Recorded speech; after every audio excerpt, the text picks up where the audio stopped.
श्रीकृष्णाय नमः। श्रद्धावाल्लभते ज्ञानं तत्परः संयतेन्द्रियः। ज्ञानल्लब्ध्वा परां शान्तिमचिरेणाधिगच्छति। या श्लोकात भगवंतांनी अंतरंग साधना सांगितली आहे. ज्ञान मिळवण्यासाठी आवश्यक अटी सांगितल्या आहेत. पुस्तकांचं वाचन, गुरुकुलाचं शिक्षण की अजून काही अधिक खोल आहे, हे ह्या श्लोकात गीता स्पष्ट सांगते. श्रद्धावान म्हणजे श्रद्धावान साधकाला ज्ञान नक्की मिळते.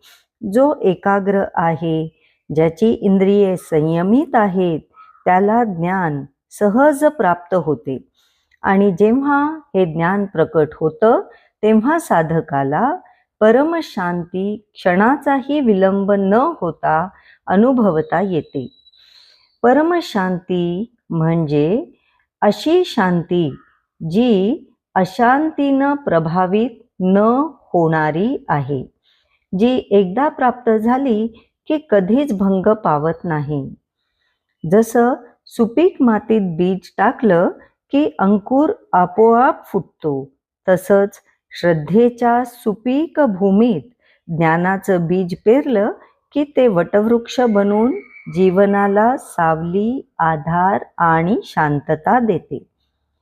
गीता आपल्याला शिकवते, श्रद्धेशिवाय ज्ञान नाही, संयमाशिवाय साधना नाही आणि ज्ञानाशिवाय खरी शांती नाही.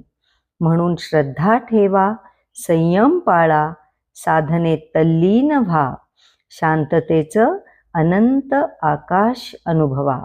श्रीकृष्ण शरणम मम. आपण ऐकले ऋषीवाणी गौरव ग्रंथांचा शब्दांचा दीप, अंतःकरण उजळणारा.